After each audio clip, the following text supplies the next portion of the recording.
and thank you for having me on this panel, and thank you to everyone that is here. I just want to first say that I want to hold everyone here in my heart and say that I know that for everybody this is an incredibly, incredibly difficult time. It's very heavy. It makes us all feel incredibly hopeless.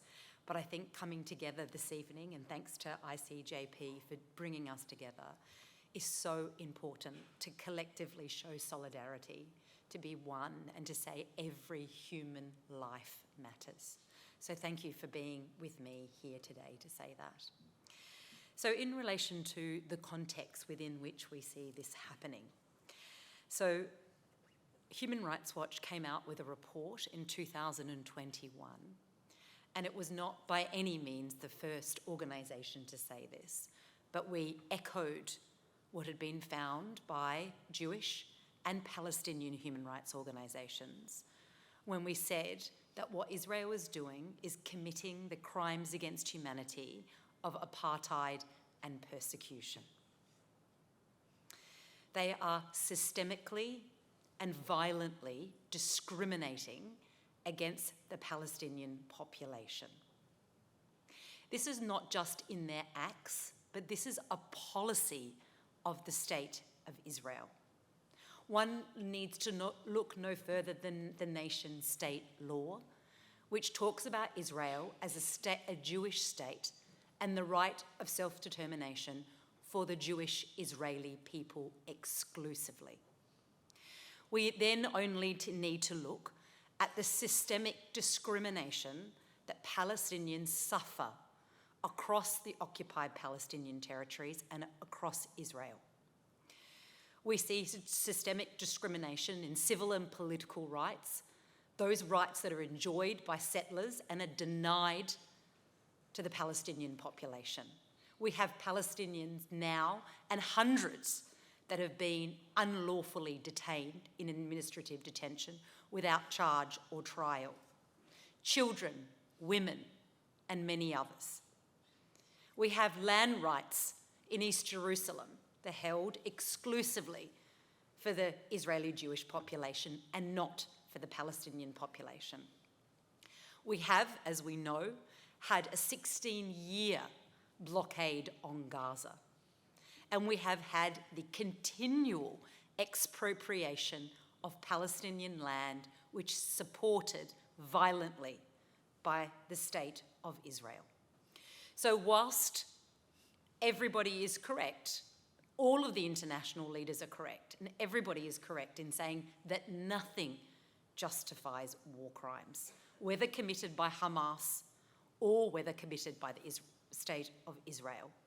What we're saying is that there is a context within which this happened, and I think very, very importantly, and I think a lot of people, and this is why the determination of crimes against humanity, of apartheid and persecution is important, because for so many decades, and certainly this is what the state of Israel has sought to do, is see this as isolated incidents of violence, as you have noted, that come out of nowhere. And all of a sudden we are just talking about two parties to a conflict. And I am not saying in any way that parties to a conflict do not need to comply with international humanitarian law. They absolutely do. But the context within which this is happening is critically important, because the siege, the absolute siege of the people on Gaza, no water, no food, no fuel, no electricity other than a little trickle, is part of crimes against humanity of apartheid and persecution. This is the continuation of those crimes. And what we've seen from the international community, as has been noted, by Western leaders, is an absolute support of Israel in its defence. An absolute support. And while they are right to condemn Hamas, while they are right to call for the release of hostages, they have been silent, and their silence is complicity in relation to the crimes that are being committed against Palestinians. My colleague and I, Emily MacDonald, who's sitting in the audience with me today, we were writing about the situation, and we came across something so startling, which speaks to the hypocrisy of the international community. That the 8,000 civilians, Palestinian civilians that have been killed in 2 weeks, just over 2 weeks, is 88% of the civilian population killed in Ukraine in 19 months. And the world community quite rightly calls Russia to account, but has been silenced in relation to this onslaught against Palestinians. Onslaught that we are seeing against children. Every 15 minutes, a child is being killed. Every 15 minutes. That is how many children since we have already been sitting here. And yet the international community, and particularly Western leaders, have failed to call Israel to account. And not only have they done that, they have obstructed accountability at every step of the way. The ICC opened an investigation in 2021, and they are looking at crimes that have been committed on the occupied Palestinian territories, and they also have jurisdiction to look at crimes that are committed by Hamas and any other militant group. But they don't have jurisdiction to hear crimes, to investigate crimes that happened in Israel. Why? Because Israel is not a signatory to the ICC, yet Palestine is. And what has the UK and the US done? Consistently tried to obstruct the ICC and undermine the ICC's investigation in relation to Palestine. We've seen, as Taib noted earlier tonight, that the international community also has an obligation to exercise universal jurisdiction against war crimes and other crimes, including crimes against humanity. And Taib and his firm have been at the forefront of trying to ensure that that happens by issuing arrest warrants in 2014 and continuing. But what is the response of the UK government?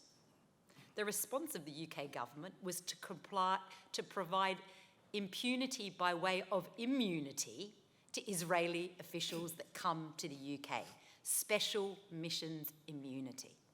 We've seen again that the UK government has failed to halt arms to Israel, despite the fact that we know that in previous contexts, UK weapons have been used in Gaza to kill Palestinian civilians. And again, thanks to Taib's organisation and thanks to your work at Bindmans, they are holding the government to account and calling for them to immediately suspend all arms exports to Israel now. So I think where we're at now is a very, very sombering moment for international law, for international criminal accountability. We're at a moment and a precipice where, as has been noted, when the world order that we established after the Second World War, will it hold or not? Or will the crushing hypocrisy of the Western world bring it down? And that is for them to answer now, because it's not just the safety and security of the Palestinians that are at risk, it's the safety and security of all of us. Because when they undermine the international rules-based order, they undermine it for everyone. So thank you for being here today. And as I said, I think very importantly, we need to think about the context within which this is operating.